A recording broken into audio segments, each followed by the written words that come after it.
Assalamualaikum warahmatullahi wabarakatuh. Perkenalkan, nama saya Disa Cayani, kelas manajemen 1 BESIF NPM 2021102007. Saya di sini akan mempresentasikan tentang demokrasi dan sistem politik dalam Islam. A. Pendahuluan. Perkataan politik berasal dari bahasa Latin yaitu politicus dan bahasa Yunani politikos. Artinya, sesuatu yang berhubungan dengan warga negara atau kota. Kedua kota itu berasal dari kata polis, maknanya kota. Dalam Kamus Besar Bahasa Indonesia tahun 1989, pengertian politik sebagai kata benda ada 3. Jika dikaitkan dengan ilmu, artinya 1. Pengetahuan mengenai kenegaraan, 2. Segala urusan dan tindakan, 3. Kebijakan, cara bertindak. Kehidupan bernegara dan bermasyarakat memerlukan pemimpin. Pemimpin nasional dalam konteks demokrasi di Indonesia dipilih melalui pemilihan umum dan diusung oleh partai politik. Keberadaan parpol sebagai roda demokrasi sangat penting. Fungsi parpol pada esensinya adalah merealisasikan kesejahteraan masyarakat dan politik yang diadil hulung dalam bentuk 1.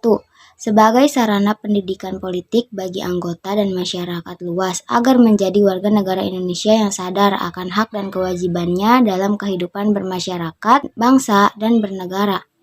2. Sebagai sarana menciptakan iklim yang kondusif bagi persatuan dan kesatuan bangsa Indonesia untuk kesejahteraan masyarakat. 3. Sebagai sarana penyerap, penghimpun, dan penyalur aspirasi politik masyarakat dalam merumuskan dan menetapkan kebijakan negara. 4. Sebagai sarana partisipasi politik warga negara dan sarana rekrutmen politik dalam proses pengisian jabatan politik melalui mekanisme demokrasi dengan memperhatikan kesejahteraan dan keadilan gender. Dengan demikian, terpilihnya pemimpin mewakili aspirasi rakyat berperan sebagai penyambung lidah rakyat. Keberadaan pemimpin sebuah keharusan karena tanpa pemimpin, tatanan kehidupan masyarakat, berbangsa, dan bernegara tidak akan berjalan optimal. Dengan pentingnya peran parpol, tokoh Islam sejak masa lalu mendirikan partai untuk menyusung aspirasi Muslim Indonesia. Era reformasi berdiri Partai Islam yang berazaskan Islam, PPP, dan Partai Keadilan atau PK. Lalu menjadi PKS, PBB, dan PNU. Lalu menjadi Partai Persatuan Dahlul Ummah Indonesia atau PPNUI. Dan partai yang tidak mencantumkan azas Islam tapi konstituensinya mayoritas Muslim, PKB dan PAN. Dengan demikian, partisipasi politik aktif penting bagi ulama yang piawai dan hobi dalam memperjuangkan aspirasi Muslim. Akan tetapi, pola pikirnya harus Indonesia, yakni menghormati kebinekaan dan pluralis. Prinsip inilah yang diusung oleh Dahlatul Ulama atau NU yang mengedepankan prinsip yaitu 1. At-tasawwud, 2. At-tawazun, 3. Al-i'tidal, 4. At-tasamuh. B. Pembahasan. Yang pertama ada dukun politik.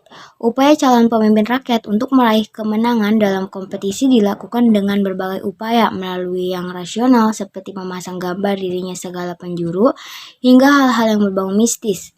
Satu di antaranya merapat di tempat wingit meski resiko kehilangan nyawa. Nah, mengapa perdukunan kian marak dijadikan lahan pelarian manusia? 1. Harapan meraih duniawiyah melebihi kemampuan naluriah. 2. Emosi lebih diprioritaskan daripada suara batin. 3. Nafsu laumah atau serakah kesombongan tak mampu dikendalikan oleh nafsu mutmainnah atau suara hati nurani. 4. Mengedepankan nalar saja atau batin saja. 5. Gaya hidup hedonis atau glamour tidak mampu dikendalikan oleh kenyataan hidup yang sejati oleh pelakunya. Yang kedua ada nalar politik dan keyakinan politik. Calon pemimpin harus mawas diri bahwa persaingan merebut posisi prestis menghasilkan antara menang atau kalah. Konsekuensinya, bermulai keyakinan atau batin yang utuh diimbangi dengan strategi atau nalar yang ulet akan menghasilkan prestasi atau kemenangan gemilang. Yang ketiga ada teman dalam politik. Dalam politik yang dipundi adalah kepentingan. Jika bersahabat atau bersaudara akan menjadi lawan karena perbedaan kepentingan politik. Lazimnya, politikus menghargai benda dan mengesampingkan nilai. Jauh dari ngerti rumongso atau sadar diri, dekat dengan rumongso ngerti atau sok tahu. Esensi dasar politik adalah strategi meraih kekuasaan untuk mensejahterakan umat. Meski hal ini disuarakannya, lazimnya hanya dikala kampanye untuk mendapat simpati dari pemilihnya. Yang keempat ada arah politik dalam Islam. Politik atau syiasah dalam perspektif Islam mengandung makna keinginan atau cara Muslim menjadikan sarana Islam sebagai kurikulum kehidupan. Hal ini tercermin dalam semua aktivitas kehidupan. Hal ini bukan berarti negara harus berdasarkan Al-Quran, tetapi nilai Al-Quran tercermin dalam kehidupan, karena nilai Al-Quran bersifat universal. Politik Islam atau syiasah Islamiyah bertujuan mengangkat harkat, derajat, dan martabat umat manusia ke arah yang lebih berkualitas dan beradab sesuai dengan fungsi dan tugasnya sebagai khalifah Allah di muka bumi, menebarkan rahmat dan kedamaian serta keselamatan bagi alam semesta. Politik Islam tercapai jika pelakunya berakhlak, bermoral, beradab, dan bertanggung jawab kepada Tuhan dan sesama. Yang kelima ada hubungan negara dengan agama. Hubungan antara negara dengan agama dikenal negara teokrasi atau negara agama dan negara sekuler atau negara yang tidak mewajibkan warga untuk beragama. Kata toleransi berasal dari bahasa Yunani yaitu theokratia, theos, artinya Tuhan dan kratein artinya memerintah. Jadi teokrasi adalah bentuk pemerintahan yang dijalankan berdasarkan prinsip agama atau ketuhanan. Sekulerisme adalah memisahkan urusan dunia dari agama dan hanya digunakan untuk mengatur hubungan pribadi dengan Tuhan. Adapun hubungan sesama manusia diatur hanya dengan berdasarkan kesepakatan sosial. Sekularisme dari bahasa Latin yaitu saeculum, berarti masa kini dan tempat atau ruang, merujuk waktu yang terjadi kini dan ruang yang berarti dunia.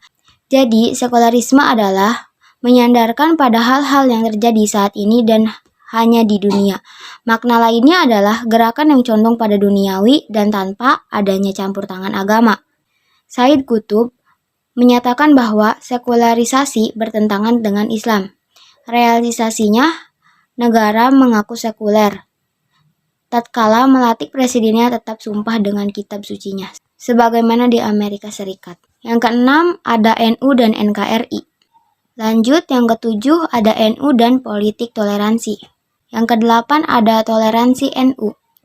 NU menyusung konsep Islam yang mengedepankan nilai kedamaian, harmoni atau keselarasan, dan kasih sayang atau rahmat yang menghadapi dinamika perbedaan aliran, paham, dan agama. Warga NU idealnya menjadi pioner aksi jalan tengah atau toleran antara ekstrem akli atau rasionalis dan ekstrem nakli atau skepturalis. Yang kesembilan ada NU dan sinergi politik. Dan yang ke-10 ada Islam sejati. Gerakan formalisasi syariat Islam berbeda dengan corak Islam sejati Indonesia yang lentur dan kultural, sebagaimana ditampilkan NU dan Muhammadiyah yang mengedepankan hakikat atau substansi ajaran. Dalam konstruksi integralisme, formalisasi syariat Islam dalam institusi negara hingga pembentukan negara Islam untuk menerapkan syariat bagi kelompok Islam.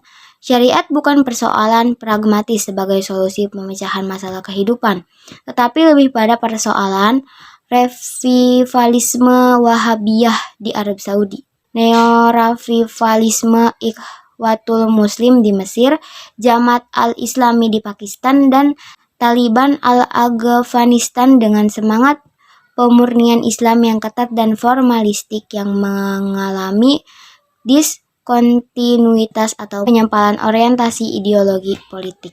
Nah, selanjutnya ada politik dalam Islam. Di dalam Islam, kekuasaan politik kait-mengait dengan al-hukm dan kata-kata yang terbentuk dari kata tersebut dipergunakan 210 kali dalam Al-Quran. Dalam bahasa Indonesia, perkataan al-hukm yang telah dialih bahasakan menjadi hukum intinya adalah peraturan, undang-undang, patokan atau kaidah, dan keputusan atau vonis atau pengadilan. Secara harfiah dapat diartikan sebagai pengurus, pengendali, atau memimpin sebagaimana sabda Rasulullah SAW. Secara bahasa, fikih adalah mengetahui hukum-hukum Islam yang bersifat amali melalui dalil-dalil yang terperinci. Sedangkan selayah adalah pemerintah, pengambilan keputusan, pembuatan kebijaksanaan, pengurusan dan pengawasan. Bagian-bagian fikih siasah. Yang satu ada siasah dusturiyah, 2 siasah maliyah, 3 siasah dauliyah, 4 siasah harbiyah. Selanjutnya ada perbedaan dan persamaan antara konsep demokrasi dan sistem politik.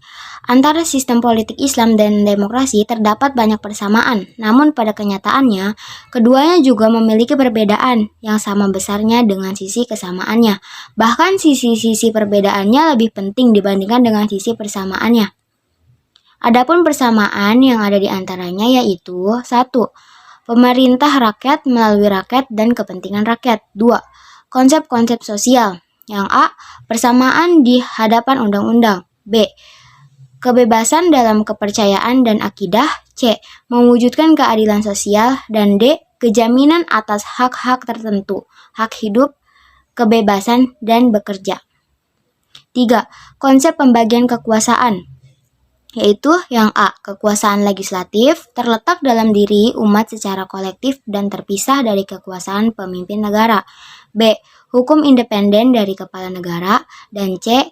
Institusi pengadilan juga bersifat independen. Hukum tidak berdasarkan perintah atau penguasa.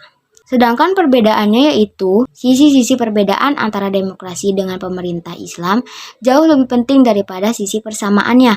Perbedaan terpenting antara sistem politik Islam dengan sistem demokrasi ada 3 unsur, yaitu yang dimaksud dengan istilah rakyat atau bangsa dalam sistem demokrasi adalah rakyat yang terbatas pada lingkup teritorial geografis yang hidup dalam suatu daerah tertentu disatukan oleh ikatan darah, ras, bahasa, dan tradisi yang sinonim dengan nasionalisme. Umat dalam sistem Islam adalah suatu kumpulan yang disatukan oleh kesatuan akidah. Siapapun yang menganut Islam, dari ras manapun, dari negara manapun, dia adalah warga negara Islam. Pandangan Islam adalah humanisme yang berorientasi universal. Yang C ada kesimpulan. Kesimpulan yang dapat disarikan dari kajian ini yaitu yang pertama, ada Islam mengedepankan kemaslahatan dalam kehidupan, begitu pula dalam berpolitik. Kedua, yang paling esensial adalah pemimpin menjadi sosok yang dapat dijadikan uswah hasanah. Ketiga, simbol bukan harga baku. Yang esensi adalah mewujudkan kalimat utama dalam Islam, yakni rahmatan alamin. Dengan kata akhir, Negara Kesatuan Republik Indonesia atau NKRI adalah harga baku, tidak untuk dipersoalkan. Pendiri negeri dan leluhur negeri ini sudah sepakat bahwa pluralisme dan multikulturalisme adalah karakter Indonesia, sehingga tidak perlu mewacanakan apalagi menggugat ulang tampilnya Piagam Jakarta. Sampai sini, apakah ada yang ingin bertanya? Assalamualaikum warahmatullahi wabarakatuh. Nama saya Selvi Febrianti dari kelas 1 BSIP NPM 2021102161. Ingin bertanya, apakah Rasulullah SAW mempergunakan politik dalam pemerintahan secara umum atau dalam mengatur urusan pemerintahan? Terima kasih. Wassalamualaikum warahmatullahi wabarakatuh. Terima kasih Selvi Febrianti atas pertanyaannya. Di sini saya izin menjawab pertanyaannya yaitu Nawawi rahmatullah mengatakan, kata tasusuhum alabaniyah maksudnya adalah mereka menguasai urusannya sebagaimana yang dilakukan para gubernur dan pemimpin terhadap rakyatnya, dan siasah adalah melakukan sesuatu untuk memperbaikinya. Ibnu Nuzaim mengatakan, siasah adalah hakim atau penguasa, melakukan sesuatu untuk keselamatan yang dilihatnya, meskipun dia tidak menginginkan hal itu sebagai sebagian bukti. Sementara, Ibnu Khaldun mendefinisikan siasah syariah adalah melakukan segala hal sesuai dengan pandangan agama untuk kebaikan akhirat dan dunia yang kembali kepadanya, di mana semua kondisi dunia semuanya kembali kepada syari atau pembuat syariat, sesuai dengan kemaslahatan akhirat. Hakikatnya, ia berbeda dengan pemilik syariat dalam menjaga agama dan mengatur dunia, dari Muqaddimah Ibnu Khaldun, halaman 97. Dari situ, maka siyasah adalah bagian tak terpisahkan dari Islam. Dalam Islam tidak dibedakan antara politik atau siyasah dan agama. Dari ketetapan ini, sesuai dengan istilah kaum, maka Nabi Shallallahu Alaihi Wasallam dahulu mempergunakan siyasah atau politik yang bijaksana dalam hukumnya, dalam mengurus urusan pemerintahan. Karena dia turun dengan syariat dalam rangka merealisasikan maslahat dan menyempurnakannya, serta menghilangkan kerusakan atau mafsadah yang meminimalkan. Begitu juga apa yang dilakukan Khulafaur Rasyidin dan para imam yang mengikuti petunjuk sesudahnya. Apakah sudah jelas dan bisa dipahami? Kurang lebihnya mohon maaf karena kesempurnaan hanya milik Allah. Sekian dari saya. Wassalamualaikum warahmatullahi wabarakatuh.